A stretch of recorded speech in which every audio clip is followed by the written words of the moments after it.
I walked into my own hotel, wearing my favorite faded jeans and an old college sweatshirt, and was immediately treated like a stray dog. The security guard looked me up and down, then directed me to the service entrance for the staff. The kicker? My own sister, the bride-to-be, was standing right there and just laughed. This wasn't just a party.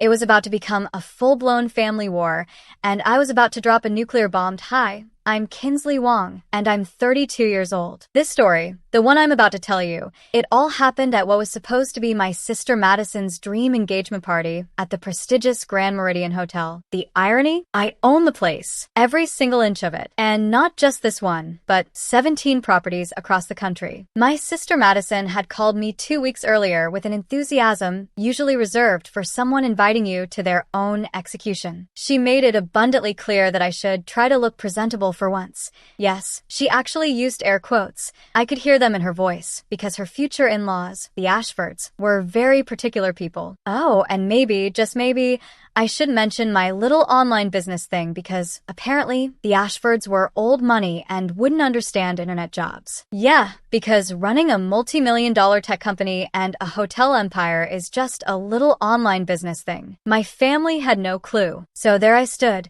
dressed deliberately casual, feeling like I'd gotten lost on my way to deliver takeout, being judged by a security guard who looked like he'd just started his shift. His eyes swept from my faded jeans to my old college sweatshirt, and I could practically see him calculating my net worth at about $12 and some pocket lint. He stepped forward, blocking my path to the main entrance with all the authority of someone who'd been doing this job for exactly 3 days. When I told him I was here for the Wong Ashford engagement party, the smirk that crossed his face could have curdled milk. He actually laughed, pointing his thick finger toward the side of the building where a small sign read, "Service Entrance." Apparently, the help needed to use the appropriate door. I could have shown him my ID. I could have made one phone call that would have changed everything. But where was the fun in that? Sometimes the best revenge is served in courses, like a 5-star meal. Instead, I just smiled sweetly and headed toward the service entrance, my beat-up sneakers squeaking against the pavement. Just as I reached the side door, a familiar,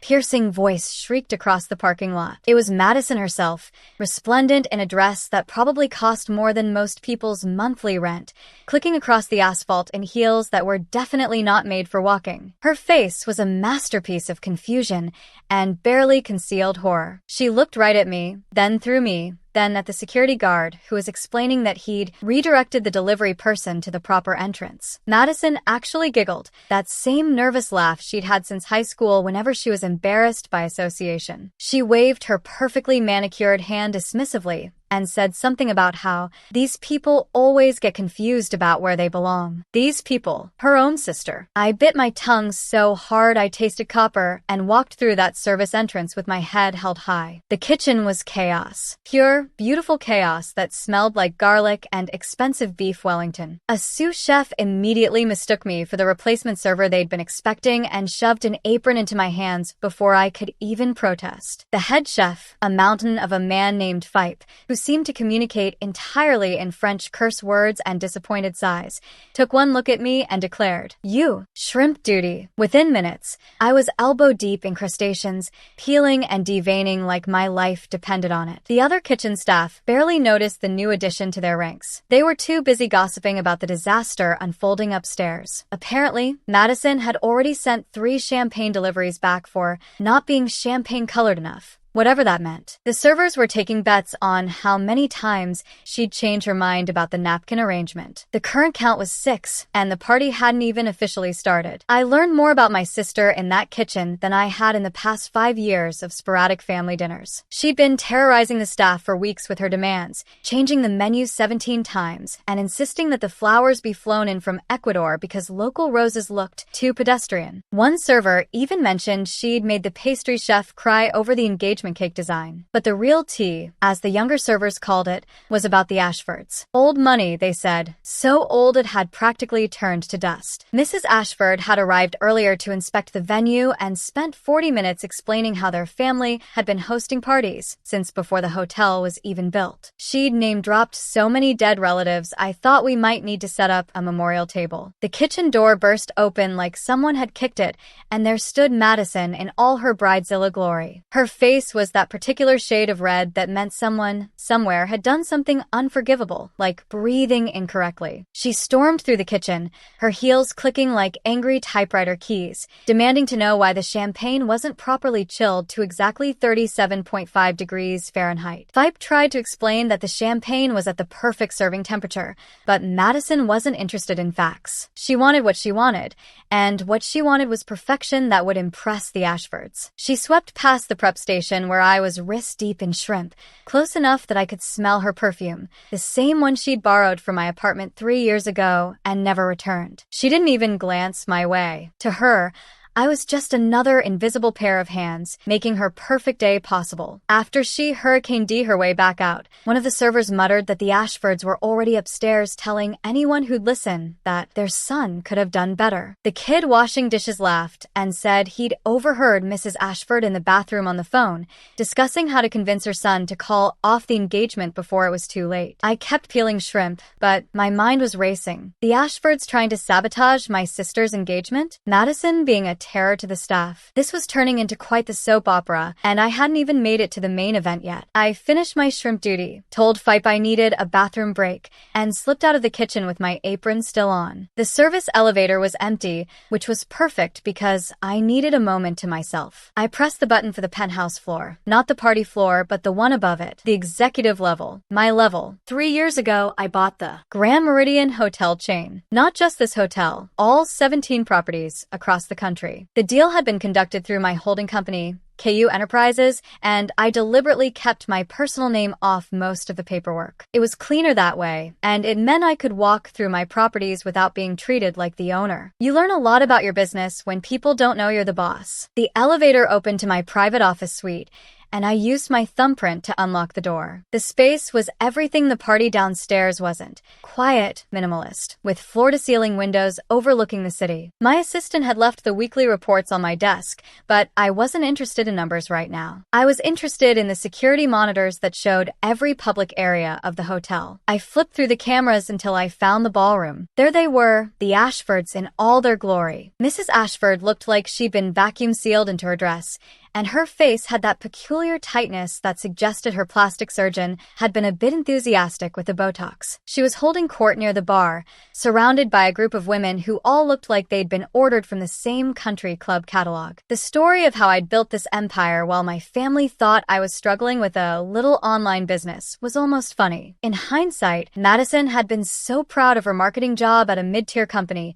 always quick to offer me career advice and job listings she'd found that might be more suitable for someone with my limited experience. Meanwhile, I'd been quietly building a hospitality empire, starting with one struggling hotel I'd bought with every penny of my savings and a loan that had kept me up at night for months. The renovation had been brutal, but I'd done a lot of the work myself, learning the business from the ground up. That hotel had led to another, then another, until I had a portfolio that would make those old money Ashfords weep into their trust funds. Midway subscribe line. If you're still with me and enjoying this wild tale of family drama and hidden success, please take a quick second to subscribe to the channel and leave a comment. Your support helps more than you know, and trust me, the absolute best part is still to come. I zoomed in on one of the security cameras just in time to catch something interesting. Mrs. Ashford was having an intense conversation with someone from the catering staff, not Phipe or anyone I recognized from the kitchen. She was pressing something into his hand that looked suspiciously like cash. The man nodded and scurried away toward the kitchen. Curious, I pulled up the footage from 5 minutes earlier and watched their entire interaction. The audio was muffled, but the body language was clear. Mrs. Ashford was giving instructions,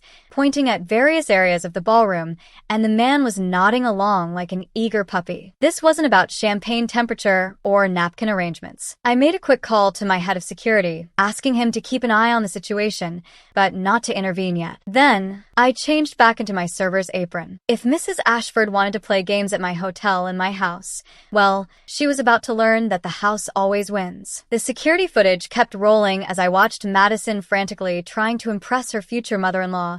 adjusting her dress every time Mrs. Ashford looked her way, laughing too loudly at every terrible joke Mr. Ashford made about his golf game. It was painful to watch, like seeing someone trying to squeeze into shoes that were 3 sizes too small. Back in my server's uniform, I grabbed a tray of champagne glasses from the kitchen and headed into the ballroom. The transformation from the service areas to the party space was like stepping through a portal from Kansas to Oz. If Oz had been decorated by someone with too much money and not enough taste, that is. Madison had gone for what I could only describe as Kardashian meets Downtown Abbey. Crystal chandeliers competed with LED uplighting, and there were enough flowers to stock a botanical garden. The Ashfords stood near the center of it all, looking like they'd rather be anywhere else. Their son, Brett, because of course his name was Brett, stood beside them with the expression of a man being slowly strangled by his own bow tie. I circulated with my tray, invisible in that peculiar way service staff become at fancy parties. Rich people have this amazing ability to take things from your tray while looking right through you, as if the champagne just materialized in their hands through sheer force of will. Mrs. Ashford was holding forth about their family estate in Connecticut, explaining to anyone within earshot how they'd had to let go of some of the staff because good help is just impossible to find these days. The irony of her saying this while taking a glass from my tray without even glancing at me was not lost. Her husband nodded along, though his eyes kept drifting to the nearest exit. Then I heard something that made me stop in my tracks. Mrs. Ashford was telling Madison about how they'd need to discuss the financial arrangements for the wedding, specifically how Madison's family would be contributing to their son's investment portfolio. She made it sound casual, but I'd negotiated enough business deals to recognize a shakedown when I heard one. Madison was nodding eagerly, promising that her family had resources and that her sister was a very successful investor who would definitely want to contribute to the union. I nearly dropped my tray. Madison was using me, the sister she'd directed to the service entrance, as her imaginary financial backing. Brett's brother, Chase. These names, I swear, sidled up to me as I replenished my tray at the service station. He was the type of guy who thought his trust fund made him irresistible, with slick back hair and a smile that had probably worked on 19-year-old Instagram models. He leaned in close, reeking of cologne and entitlement, and asked if I was working this party all night or if I got breaks. I told him I'd be working until the job was done, and he actually winked at me. Winked like we were in some bad romantic comedy where the rich boy falls for the servant girl. He slipped what he probably thought was a subtle $100 bill onto my tray and told me to find him later if I wanted to make some real money. The bile rose in my throat, but I smiled and moved away, adding his proposition to my mental list of things that would make this evening even more interesting. As I circulated, I heard more and more pieces of the puzzle. The Ashfords were name-dropping connections they claimed to have, investment opportunities they were pursuing, properties they owned. But something felt off about it all, like they were trying too hard to establish their credentials. During a quiet moment, I slipped into the business center off the main ballroom and pulled out my phone. A few quick searches and some calls to my network revealed what I'd suspected. The Ashfords were broke. Not just a little cash poor, but drowning in debt. Selling the family silver broke. Their estate had 3 mortgages on it. Their investment portfolio had been liquidated 2 years ago, and they had liens against them from multiple creditors. Suddenly, everything made sense. They weren't trying to stop the wedding because Madison wasn't good enough for them. They were desperate for it to happen because they thought Madison's family had money. The financial arrangements Mrs. Ashford mentioned weren't contributions. They were hoping for a bailout. The cosmic joke of it all almost made me laugh out loud. Here were the Ashfords, looking down their surgically enhanced noses at everyone, while secretly hoping my sister's imaginary wealthy family would save them from bankruptcy. And here was Madison, pretending to be something she wasn't to impress people who were pretending even harder. I went back to serving champagne, but now I was really paying attention. Mrs. Ashford was getting bolder,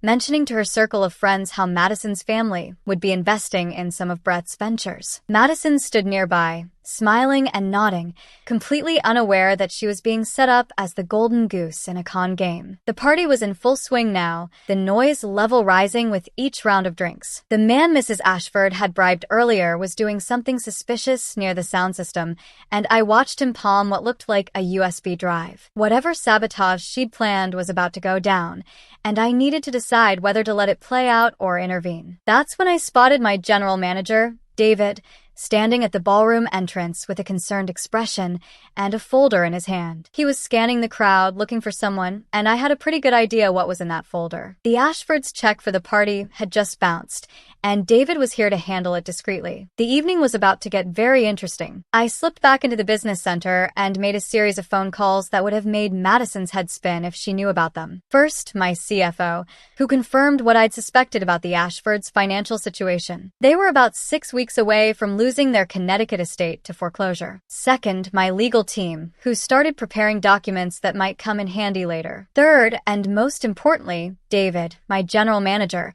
who was still hovering at the ballroom entrance like a worried father at a teenage party. I told David to give me 20 minutes before approaching anyone about the bounce check. He agreed, though I could hear the confusion in his voice. He knew something was up, but trusted me enough not to ask questions. That's why he was worth every penny of his 6-figure salary, which, incidentally, was probably more than the Ashfords had in all their accounts combined. Back in the ballroom, Madison had commandeered the microphone and was thanking everyone for coming to celebrate their love. She actually used the phrase, joining of 2 great families. And I watched Mrs. Ashford's face contort into what might have been a smile if her face could still move that way. The Botox made it look more like she was trying to solve a complicated math problem. Madison went on about how grateful she was to have found Brett, how their families were so perfectly matched. And then, this was the kicker, she announced that her extremely successful investor sister was secretly there tonight, observing everything, and would be making a significant announcement about the wedding later. I nearly choked on my own spit. Madison was using me as a prop in her fantasy, not knowing I was standing 10 feet away holding a tray of crab cakes that no one was eating because Mrs. Ashford had loudly declared them pedestrian. The USB drive guy from earlier was definitely up to something. He'd plugged something into the sound system, and I recognized the setup. In about 5 minutes, whatever audio file Mrs. Ashford had given him would start playing. Based on the smirk on her face, it wasn't going to be wedding bells. I texted my head of security to download everything from the USB before it could play, then back up all our security footage from the last 2 hours. If Mrs. Ashford wanted to play dirty, she was about to learn that she'd picked the wrong hotel to do it in. Chase Ashford cornered me again near the service station, this time with his hand actually on my lower back, telling me about his cryptocurrency ventures and how he could change my life if I was nice to him. The fact that crypto had crashed 3 months ago and his ventures were probably worth less than the lint in my pocket made his proposition even more pathetic. I told him I needed to refill my tray and escape before I did something that would definitely blow my cover. Like explain to him exactly how many times over I could buy and sell his entire family. Phipe emerged from the kitchen looking like he'd just survived a war. Madison had apparently sent him a series of contradictory messages about the dinner service, first moving it up by 30 minutes, then back by 45, then to the original time, but with a completely different menu. The kitchen staff was ready to mutiny, and I didn't blame them. I made an executive decision and told Phipe to serve dinner at the original time with the original menu. He looked at me skeptically. After all, I was just the shrimp girl who'd wandered in from the street. But something in my tone must have convinced him because he nodded and retreated to his kitchen kingdom. The security footage I'd requested was now on my phone, and it was even better than I'd hoped. Not only had Mrs. Ashford bribed someone to sabotage the party, but she'd also been caught on camera going through Madison's purse when my sister had left it at her table. She'd photographed something inside, probably Madison's ID or credit cards, the kind of information you'd need for a background check or credit report. David finally entered the ballroom, folder in hand, and began making his way through the crowd. The band was playing some generic jazz that all sounded the same, the musical equivalent of elevator wallpaper. I watched him approach the head table where both families were seated, the Ashfords looking regal in their borrowed finery, and Madison's parents looking like they'd rather be at home watching Jeopardy. David leaned in to speak quietly, probably asking for Ms. Wong to discuss an urgent matter. I saw Madison's face light up. She assumed he meant her, of course. She stood up, smoothing her dress, ready to handle whatever minor catastrophe had arisen. But David walked right past her. He kept walking, scanning the room, and I knew the moment had come. I set down my serving tray and started walking toward him. Madison was saying something about how he must be confused,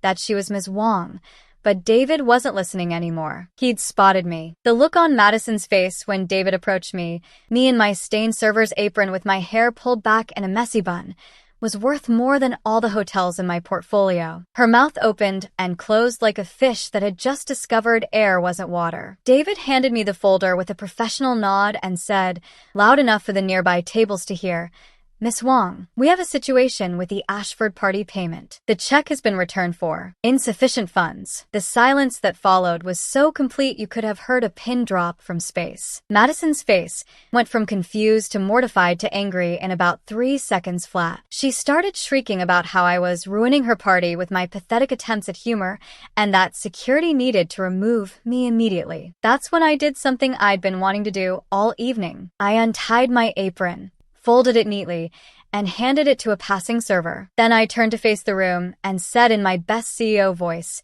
I think there's been some confusion. I'm Kinsley Wong, and I own this hotel. In fact, I own all 17 Grand Meridian hotels. The gasps were audible. Mrs. Ashford's face tried to express shock, but the Botox held firm. Madison looked like someone had just told her Santa Claus was real, but he'd been avoiding her house on purpose. But I wasn't done. I pulled out my phone and connected it to the ballroom's AV system, a little override feature I'd had installed in all my properties. On the massive screens that had been showing romantic photos of Madison and Brett, security footage began to play. There was Mrs. Ashford, clear as day, bribing the staff member. There she was again, going through Madison's purse. And then, the audio file she'd tried to plant started playing through my phone. It was a recording of Madison from some previous conversation, edited to make it sound like she was trash-talking the Ashfords and bragging about taking their money. The room erupted. Mrs. Ashford was trying to explain, but the evidence was literally larger than life on the screens around her. Mr. Ashford looked like he wanted to disappear into his chair. Brett stood frozen,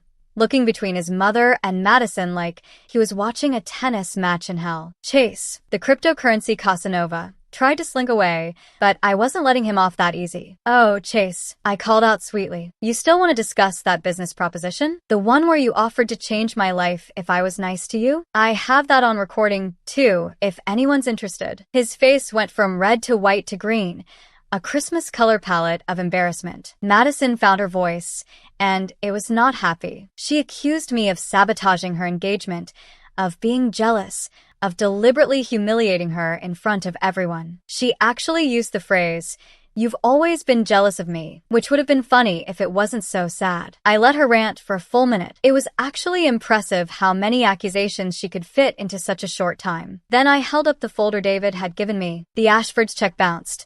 I said simply, they don't have the money to pay for this party. In fact, according to public records, they don't have money for much of anything. 3 mortgages on the family estate. Brett's trust fund emptied 2 years ago, and about 15 maxed out credit cards between them. Mrs. Ashford tried to protest, but I pulled up the public records on my phone and projected those onto the screens, too. Property records, court documents, all publicly available information that anyone could find if they bothered to look. You were planning to use Madison for money, I continued. Money you thought her family had. Money you thought I had. Well, you were half right. I do have money, but you're not getting a penny of it. I turned to Madison, who had gone from angry to devastated. They've been playing you from the start. Mrs. Ashford hired a private investigator to look into our family. I have the invoice right here, charged to a credit card that's currently over its limit. By the way, the room was in chaos. Guests were whispering. Some were openly recording on their phones. And the Ashfords looked like they were melting into their chairs. But the best part was yet to come. Now, I announced, let's discuss the bill for tonight's party. It's $47,000, not including gratuity. Since the Ashfords can't pay,